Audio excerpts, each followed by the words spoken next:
May I help? Yes, please. My name is Alana Howard. What is your name? Haas. It means hope. How long have you been in America? My family just moved here 2 months ago. We hope for a better life. We've been studying American history. So have I, but I haven't heard anything about this Yankee Doodle Dandy. We'll try to explain. Long before America was a country, a British Army doctor named Richard Shuckburgh was making fun of the people who lived here. Your Yankee Doodle, your Yankee Doodle. Yankee means a person from New England. Hi-up! Doodle comes from a German word that means doolittle or silly. Dandy meant someone who dresses very fancy. So, Yankee Doodle was meant as an insult. Your Yankee Doodle, your Yankee Doodle. Instead of being insulted, the colonists liked being called Yankee Doodles. Why, thank you very much. Well, So you are a Yankee Doodle? We're all Yankee Doodles.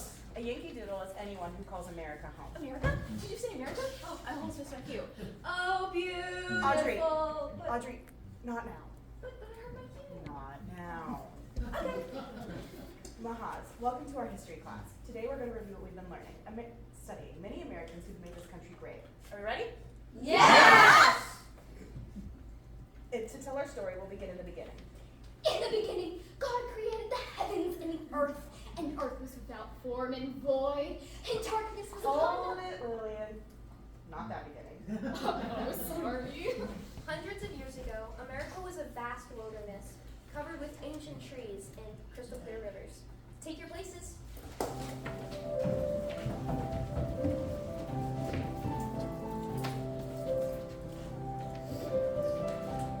Then this guy from Europe, named Christopher Columbus, had this idea. Takes too long to go over land to the East Indies to buy all the silk and salt we need. Ping! I've got an idea. I will sail west over the Atlantic Ocean to find an easier way to get to the East Indies. But I'm broke. I need funding to get there. So Columbus went to the king of Portugal and asked for money. Please, Your Majesty, may I have some money? No. Some euros? Nah. He went to the king of England. Please, Your Highness, may I have some money? No. Some pounds? No. Some euros? No! For years and years, Columbus searched for someone who would believe in his dream. Spare some change? But Columbus didn't give up. He went to Queen Isabella of Spain. Halt! Clear. Oh, great queen, I want to sail west to find a passageway to the East Indies and bring back spices and jewels and elephants. Sail west. Everyone knows the earth is flat. Yeah, if Columbus goes west, he'll fall off the edge of the world. Christopher Columbo, he's such a dumbo. Oh, great queen, I've studied long and hard and made many maps. I'm sure I'll find a way to the East Indies. Christopher Columbus, I believe in you. See, I will give you the dinero. I will need a faithful crew. I know some wood shop shows who are looking for work. But that's not historically accurate. Yeah, Queen Isabella did some reporters with Columbus. Yeah. Oh, see. You heard of literary license? Yes. I take historical license. Makes a better story. You. Who? See, you go to sea. Ah! Your Majesty, I get seasick. Fully central. Bye, bon dia. All aboard? So Columbus sailed from Spain, determined to find a shortcut to the East Indies. In 1492, Columbus sailed the ocean blue. Very good. They spent 2 months at sea with no land in sight. The crew began to get very nervous. Hey, we're never going to see land. I feel like any minute we could fall off the edge of the world. I vote we turn around. I second the motion. I want to go home. Come on, amigos. Give me one more day. Just one more day. Por favor? Okay, Senor Columbus, you have 24 hours. Yeah, if we don't see land by tomorrow, you are going to be shark food. 24, 23, 22. 5, 4, 3, 2, 1, Just overboard! in the nick of time, they sighted land. Over here! Land ho!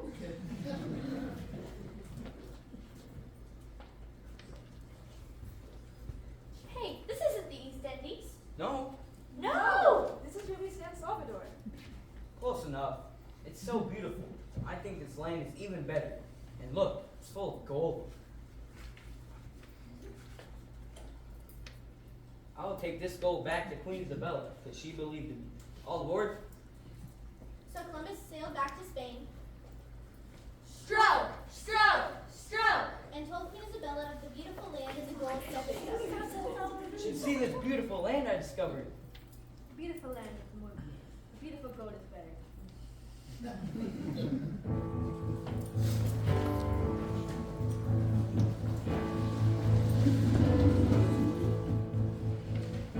Time passed. 100 years later, a great leader lived in the sun. His name is Pahat. How? Pahat was an Indian. Even though I never made it to the East Indies, I called the native people Indians. The name stuck. Pahat had many brave warriors under his command. How? Then, in 1606, John Smith Greetings! and a group of men called the London Company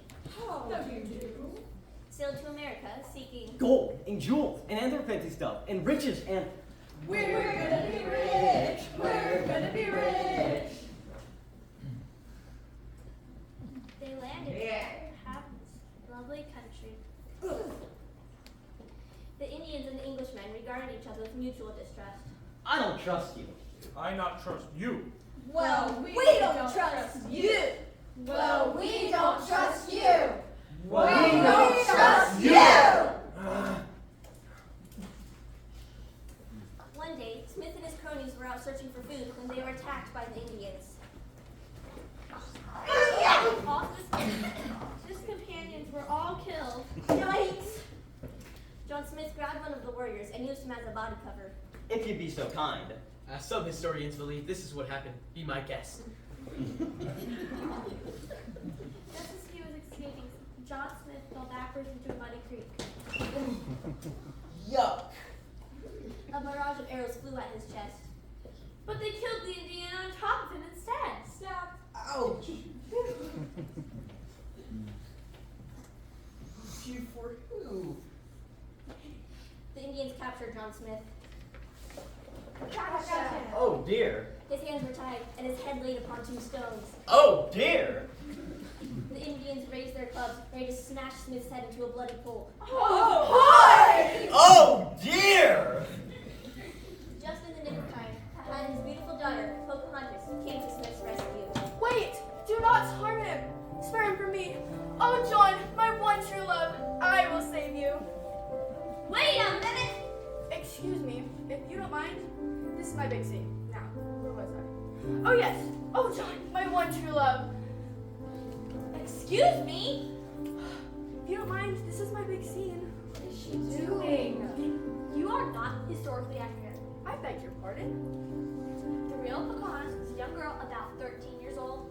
I beg to differ. I saw the movie, Just Around the River Bend. The movie was wrong. Well, I worked really hard to prepare the scene, and what do I get? You. Me? Yes, you. Come over here now. Everybody ready? Yes.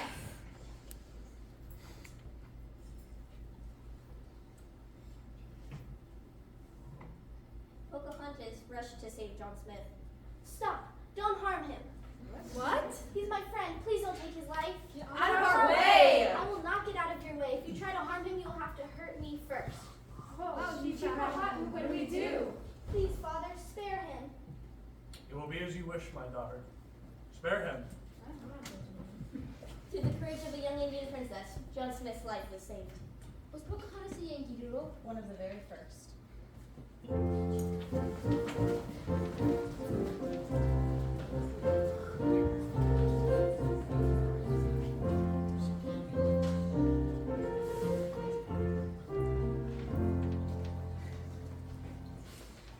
John Smith was not the only Englishman who had come to America seeking gold.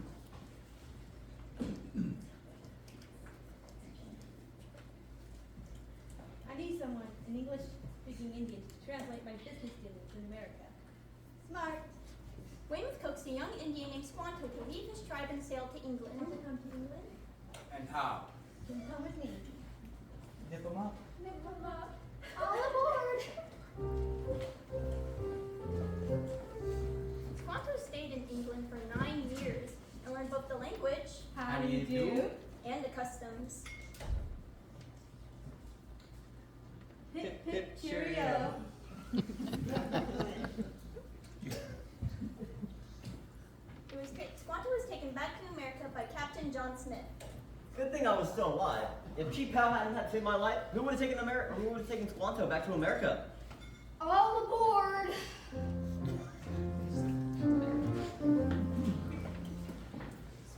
Squanto went straight to his village.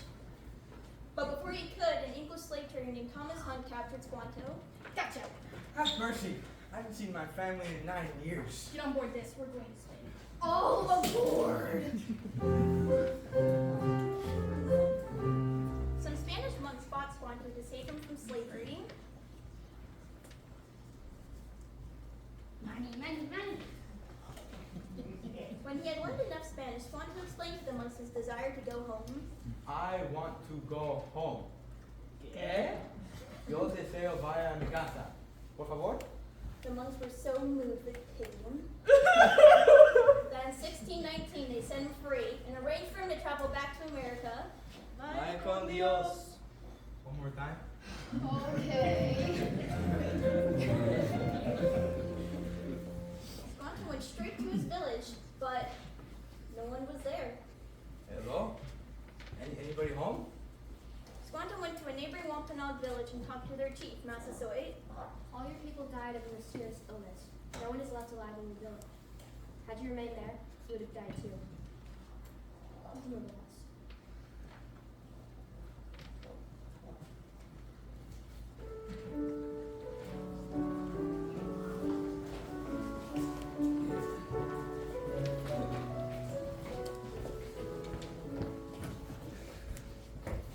People from many nations began to come to America. Oh, America?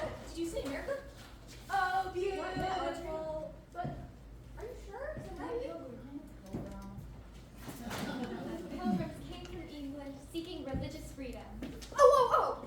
If April showers bring May flowers, what do Mayflowers bring? We don't know if April showers bring Mayflowers. What do Mayflowers bring? Pilgrims! The pilgrims sailed on their ship, the Mayflower. Told ya. Their sailing conditions were very uncomfortable. Their guide to the New World run far off course from their original destination.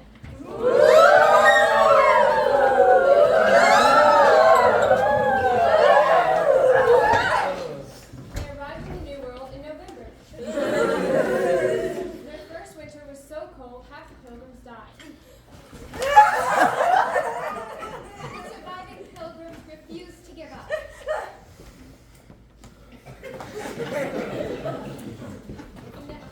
The next spring, an English-speaking Indian named Squanto, Who had just returned to America 6 months before. taught the pilgrims how to plant corn and other crops. Oh, sorry to bother you. No problem. Plant a small piece of fish with each kernel of corn. The decomposing fish will fertilize the corn and help it to grow. Oh, we get it. Good thing I was taught to speak English.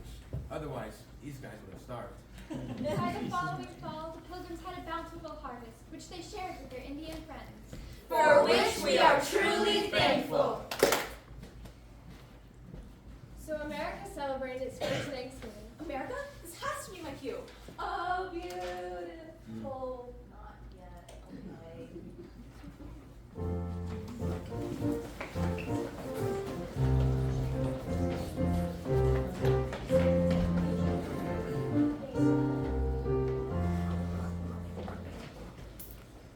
Between 1754 and 1763, England and France began to tussle over each a claim to the New World. Mine, Mine, mine, mine, mine, mine, mine, mine, mine, mine, mine, mine, mine, mine, mine. mine. A new leader arose in the military ranks, an honest young surveyor named George Washington. Washington's first duty was to try to convince General Braddock that marching his trained soldiers into the forest was sheer folly. Up, two, three, four. Up, two, General Braddock, sir. Your British tactics will never succeed here. And why not? These native Indians don't fight in straight lines, and those redcoats are extremely visible. General Braddock? The Indians may frighten you and your fighters. They make no mark on the king's soldiers. Washington, follow orders. Hup, steering. At the Battle of Monongahela, almost every field officer was killed. Bang.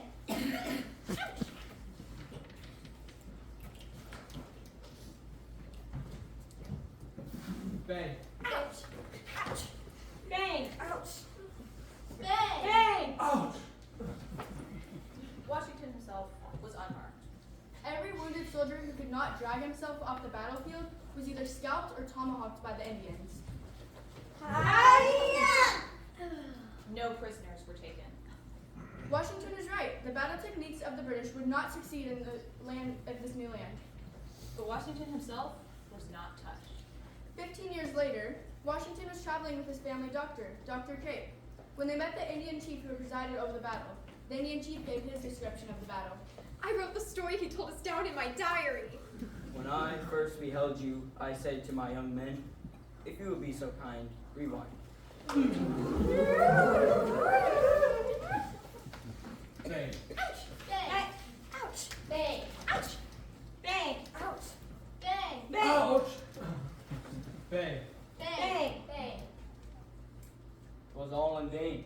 A power, mightier far than we, gave you protection from the bullets. Listen, the Great Spirit protects warrior Washington and will guide his path. He'll become the chief of a great nation. Washington did go on to become a chief of a great nation, as the first president of a brand new America. America? Oh boy, here I go. Oh, but are you sure?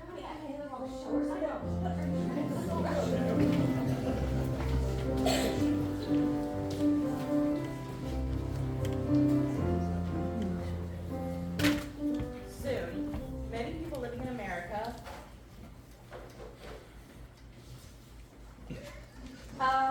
this new land wanted to become a nation of their own. English rule was becoming unbearable. No taxation without representation. No taxation without representation. Why, the English are putting taxes on stamps, taxes on paper. They even put tax on tea. Now that's going too far. In 1773, as a boat of tea lay in Boston Harbor, some patriots dressed as Indians slipped on board the ship.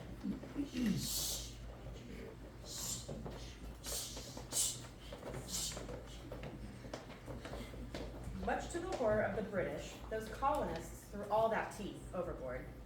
Splash! If the British were going to tax that tea, nobody was going to drink that tea. The British called it an outrage. The colonists called it a tea party. Just love the tea party. Indeed I do.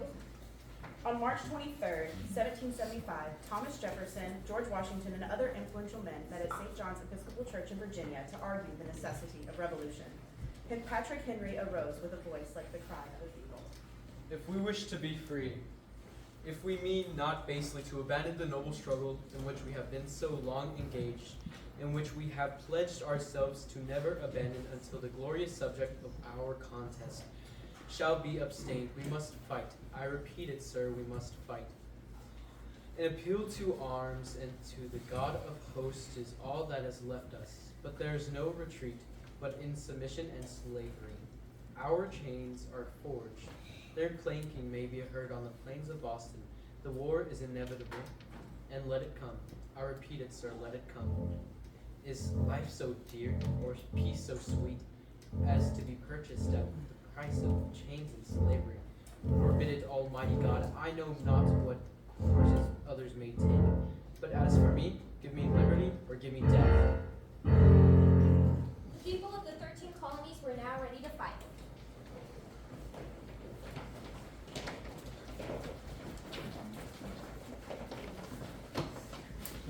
Daily, in every village green, a company of farmers and merchants, husbands and children, met to drill in preparation for war. These rough soldiers were called Minutemen because they were to be ready to fight at a minute's notice. On your mark, get set, go!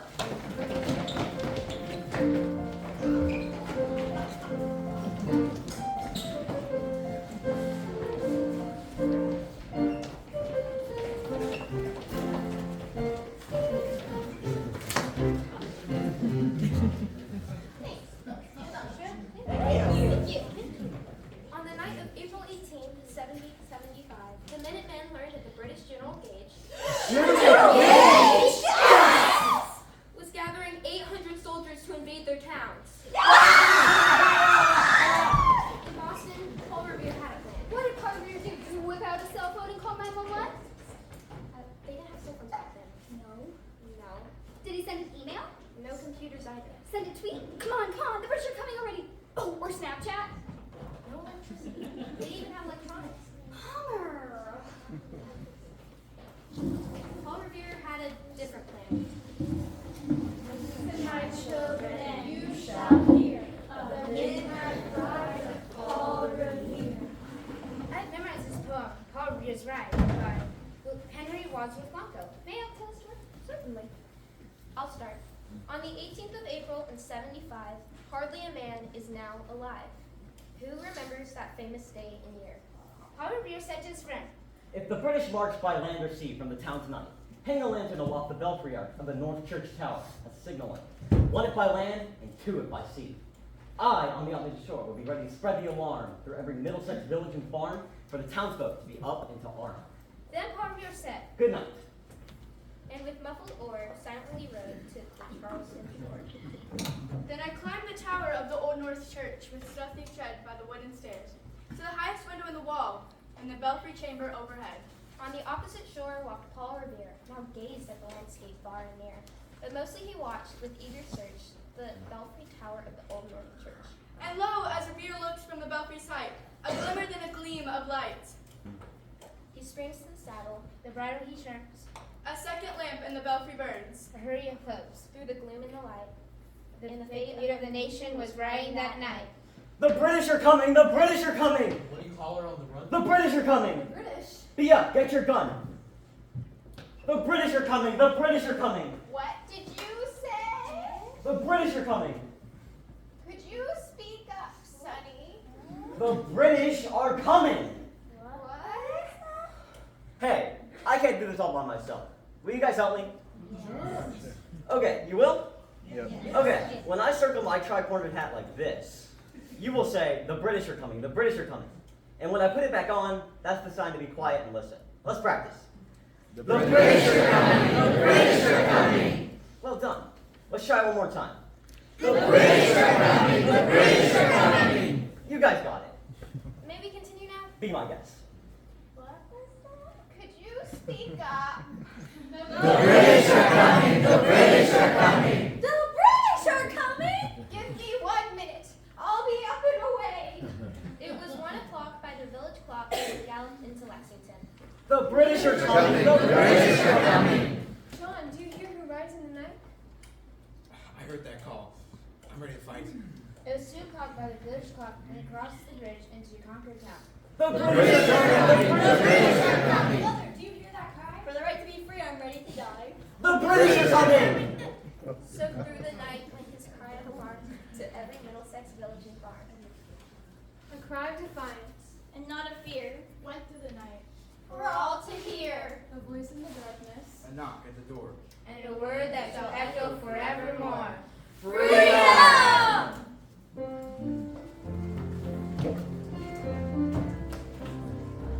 Freedom became the rallying cry of the patriots. On April 19, 1775, British soldiers and colonial Minutemen met at Lexington. There was fired the shot heard round the world. The Revolutionary War had begun. In the summer of 1776, the leading colonists gathered in Philadelphia to write a formal statement, a proclamation. A declaration of independence. Yankee Doodle Thomas Jefferson was chosen to write that famous declaration. We hold these truths to be self-evident, that all men are created equal, that they are endowed by their Creator with certain unalienable rights, that amongst these are life, liberty, and the pursuit of happiness. A brand new country needed a brand new symbol. General George Washington was just the lady to call upon. Yankee Doodle Betsy Ross lived in Philadelphia. She'd been making General Washington's shirts for years. Miss Ross, General Washington. our new country is in need of a flag. A beautiful and stirring one to represent all the brave, hardworking folk that live here. Could you sew it for me? I would be honored. I was thinking of a flag with an orange background, with green and purple squares. Maybe something like this. If you don't mind me making a few suggestions and changes. What about this? Just what I had in mind. So a lady, Betsy Ross, became the first Yankee Doodle to make an American flag. With such a noble flag flying over them, the colonists fought long and hard and Constitution was written, putting down for all to see the beliefs of this very new country.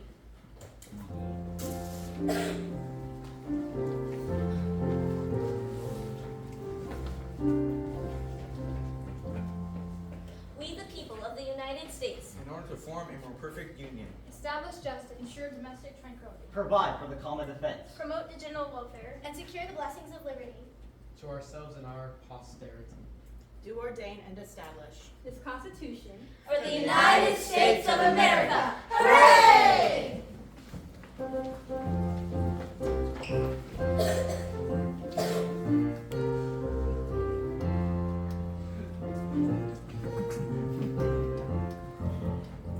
In France, the French general Napoleon Bonaparte was fighting the British. He needed money to support his troops.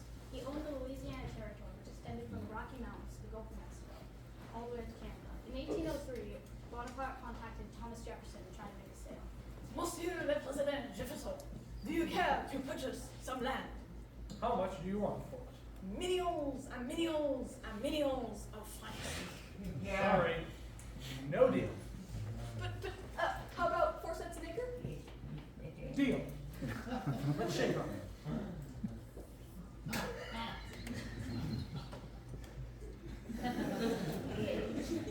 Did you know that if France hadn't sold that land, the people living in Oklahoma and Nebraska and Arkansas might still be speaking French today? And now that we own this marvelous stretch of land, I want every inch of it explored. I want to know how many rivers flow there, how many animals live there. Are there mountains and plains and Captain Meriwether Lewis, Captain William Clark, I'll hire you to explore this new territory. Thank you, Mr. President. Good journey. We will draw maps of everything we see. And keep journals of everything we do. But we're gonna have to go through Indian territory. That would be a challenge. We don't speak any Indian languages. We'll hire a guide. They hired a Frenchman, Toussaint Charbonneau, and his wife, who was a lovely Indian girl named Sacagawea. Sacagawea had been kidnapped as a child. Come. Oh no. My sister. My brother. She was sold to a gambling Indian. Sold. Fine. The gambling Indian lost her in the gambling man. Jim, pay up! Mine. She was forced to marry the untidy, dishonest Charbonneau, the one with my There's an Indian. And she speaks English. Hey, we will pay you well if you allow this woman to interpret for us on our explorations. Money. Yeah. Do you want the job? and how. She gladly agreed to travel with Lewis and Clark as their guide.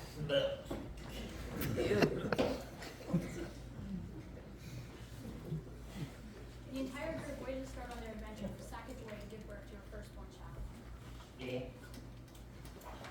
It's a boy. Yes.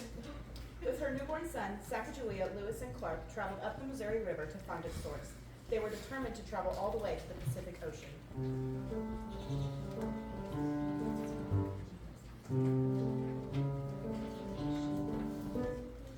Look at this mud hole.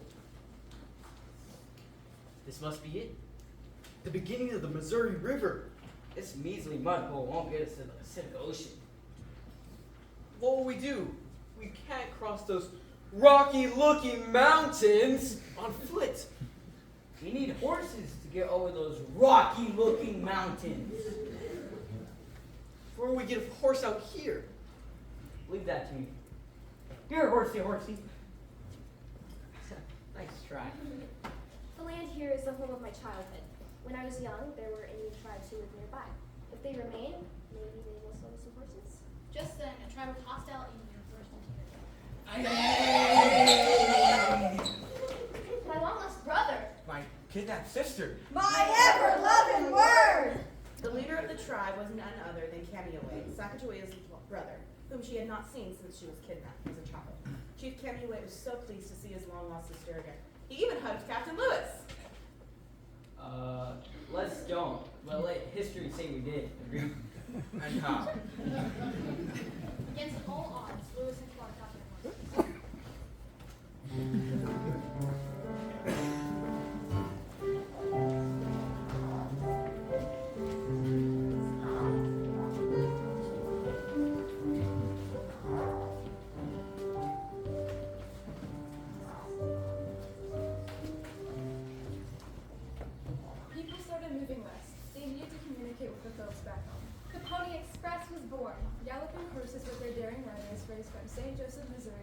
down to California in only 10 days. Leaving large numbers of courageous riders, the Pony Express put an ad out in the newspaper.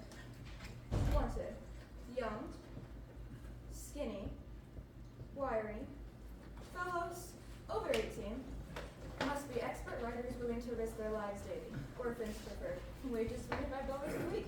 Okay, who wants to volunteer? Thank you so much for volunteering. Who, me? Can you ride a horse? Sure. Then yeah, you. Go. Those daring young riders would set out early in the morning with a fresh horse. They would ride as hard as they could.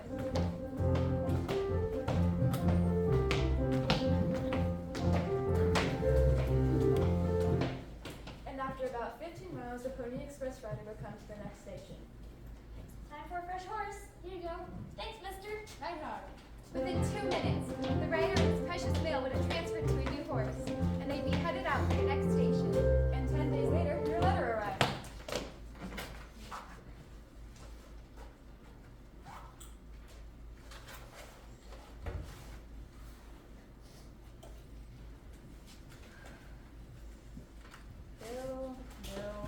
Something's never. Letters were treasured communications from home. More and more Americans were choosing to leave behind the comforts of their known surroundings in the East. Thousands were moving across the nation, most never to return home again. The partings were hard for those leaving, as well as those left behind. From 1750 to 1850, the Industrial Revolution brought growth and change and a hope for a brighter tomorrow. But during that same century of forward progress, a blight of inhumanity was becoming more entrenched across the South. The heinous blight of slavery.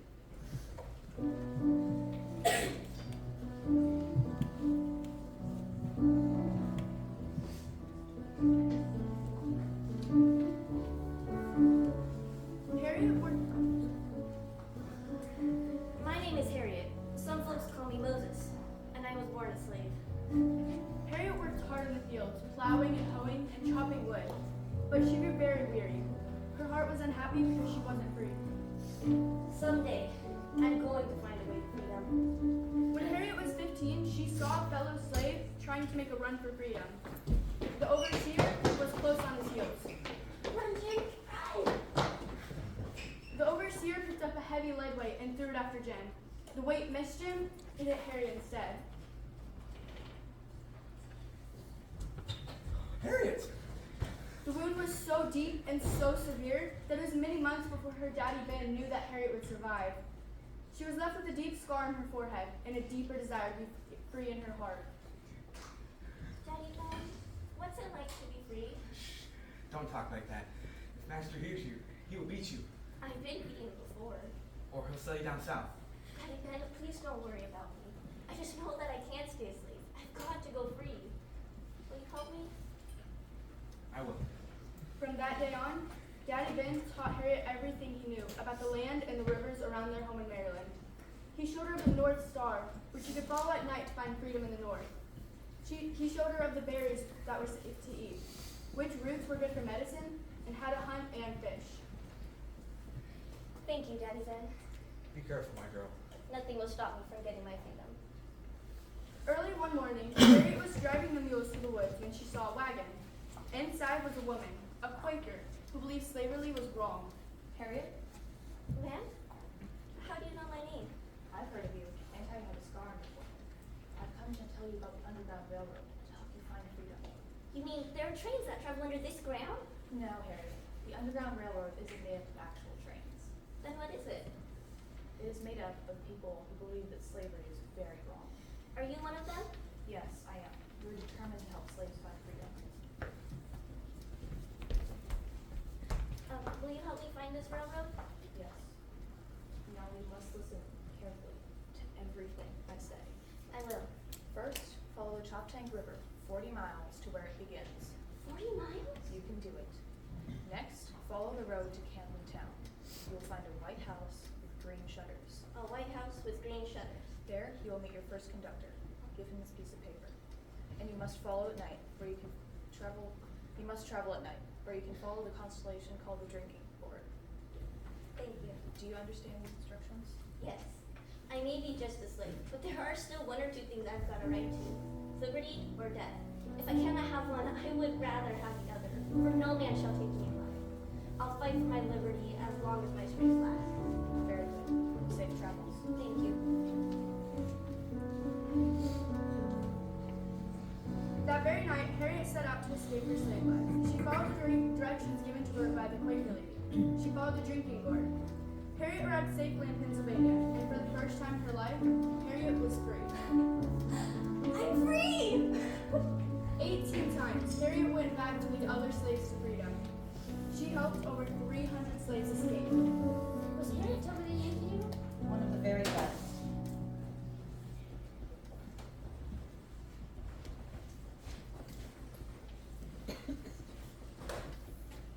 The shadow cast by slavery was a long and bitter one.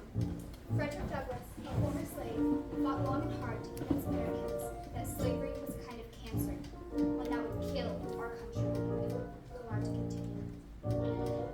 No man can put a chain about the ankle of his fellow man without fastening the other end about his own neck. Frederick Douglass was right. The continuation of slavery, along with arguments over states' rights and other complicated issues, led to a most tragic time, the Civil War.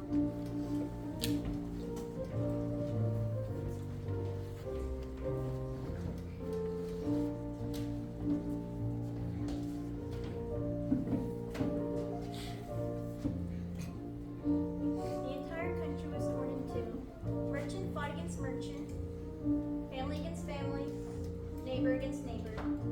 President Abraham Lincoln agonized over his country that was torn apart. On November 19th, 1863, President Lincoln spoke from his heart at the dedication of a national cemetery by the battlefield of Gettysburg, Pennsylvania. 87 years ago, our fathers brought forth on this continent a new nation, conceived in liberty and dedicated to the proposition that all men are created equal. We have come to dedicate a portion of that field as the final resting place for those who gave their lives that that nation might live.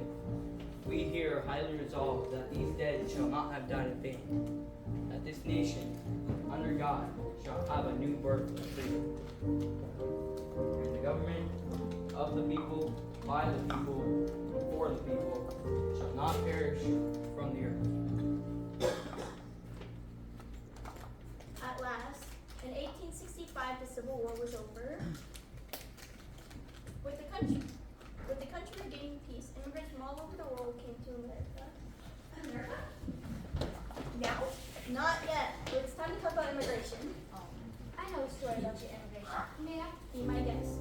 In the late 1800s, France was so thankful for America's friendship that they made enough money to make a statue. The statue's name? The Statue of Liberty.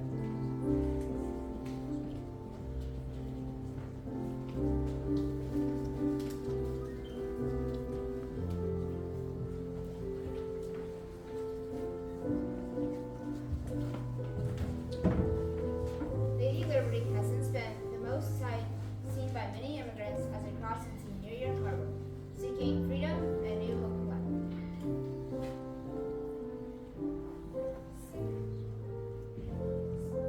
Send me your tired, your poor huddled messes, yearning to breathe free. The wretched refuge, your teeming shore. Send these the homeless, tempest tossed to me. I lift my leg beside the golden door. Lady Liberty has given hope of a new life to millions of people from virtually every nation on earth. Many came seeking religious freedom. Others came for a chance for financial freedom. Some came to find freedom simply to learn to read and write. All who have come have found something different and helped us become the rich melting pot we are today. And it didn't take long for those immigrants to fill this land from coast to coast. Betsy Ross would have been surprised by an American flag that needed 50 stars. 50 stars?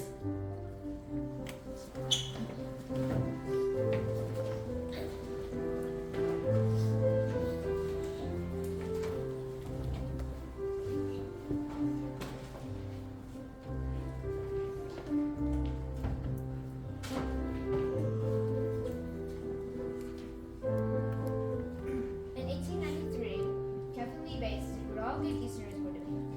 She moved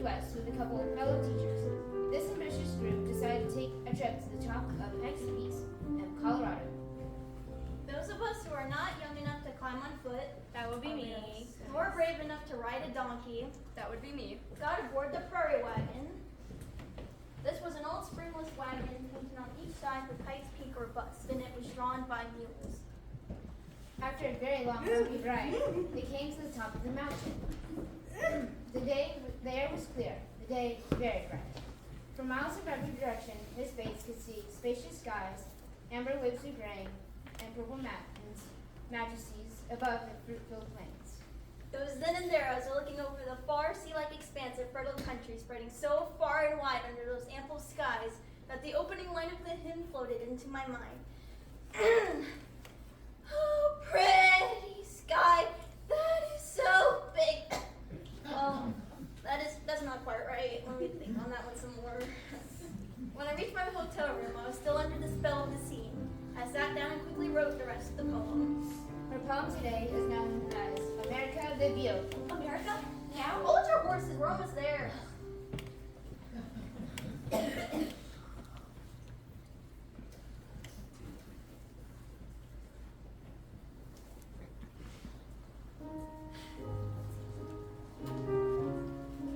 On the steps of the Lincoln Memorial on August 28, 1963, Martin Luther King echoed Thomas Jefferson's words, which still resonate today. Martin Luther King had a dream. I have a dream that one day this nation will rise up and live out the true meaning of its creed. These truths be self-evident, that all men are created equal. I have a dream. And I have a dream. We all have a dream. Today, we have many brave men and women fighting for freedom all over the world because of the courage and bravery of those Yankee Doodles who have gone before us. We are still the land of the free and the home of the brave. We will not give up the fight. No matter what it takes, we will fight to keep America free. America, now? Yes, Audrey, now.